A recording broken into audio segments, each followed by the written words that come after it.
प्रश्न विचारायचे असतील तर उत्तरही द्यावे लागेल. हिशोब भावनांचा आणि वेदनांचा कधीच लावता येत नाही जगात. जीवनात यश हवे असेल तर संकटांना समोर जावेच लागेल. एक गोष्ट ऐकवतो मित्रांनो, त्यातून काय शिकायचं ते तुम्ही ठरवा. एक पर्यटक अशा शहरात आला जे सर्वच उधारीमध्ये बुडले होते. पर्यटकाने 500 रुपयाची नोट हॉटेलच्या काउंटरवर ठेवली आणि म्हणाला, मी जातोय आत रूम बघायला. हॉटेलचे मालक ते 500 रुपयाची नोट घेऊन घीवाल्याकडे गेला व त्याची उधारी चुकती केली. घीवाला ते 500 रुपये घेऊन दूधवाल्याकडे गेला व त्याची उधारी भागवली. दूधवाला गेला गायवाल्याकडे, त्याने 500 रुपयांची उधारी दिली. गायवाला लगेचच चाऱ्यावाल्याकडे गेला आणि 500 रुपयांची उधारी दिली. चारावाला गेला त्याच हॉटेलमध्ये जो तो कधी तिथे उधारीवर खात होता, त्याने 500 रुपये हॉटेलवाल्याला दिले. तेवढ्यात तो पर्यटक परत काउंटरवर आला आणि म्हणाला, मला रूम पसंत नाहीये.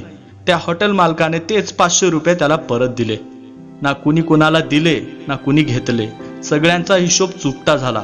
आता सांगा गडबड झाली कुठे? गडबड कुठेच नाही झाली, तर हा सगळ्यांचा फक्त गैरसमज आहे की पैसे माझे आहेत. रिकाम्या हाताने आलो होतो आणि रिकाम्या हाताने जाणार. विचार करा आणि जीवनाचा आनंद घ्या. सदैव सुखी राहा, मस्त राहा, हसत राहा, खेळत राहा. ही कहाणी सांगताना मला 2 शब्द आठवतात मित्रांनो, ते ऐकवतो मी.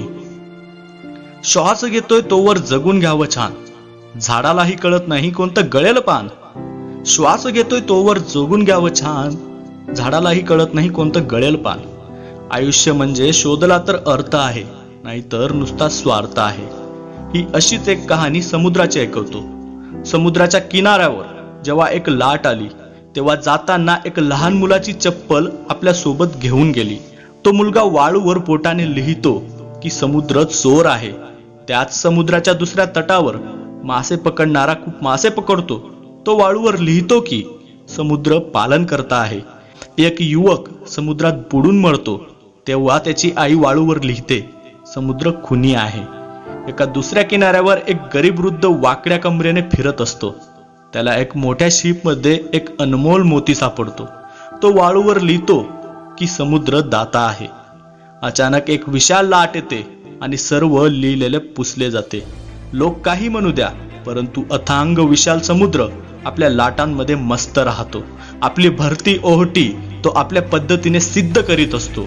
जर अथांग समुद्र बनायचे असेल तर कोणाच्या निर्णयावर लक्ष न देता जे करायचं ते आपल्या पद्धतीनेच करा. भूतकाळातील विचार करत बसू नये. यश अपयश, मिळणे न मिळणे, सुख दुःख या सगळ्यात मन विचलित होऊ देऊ नये.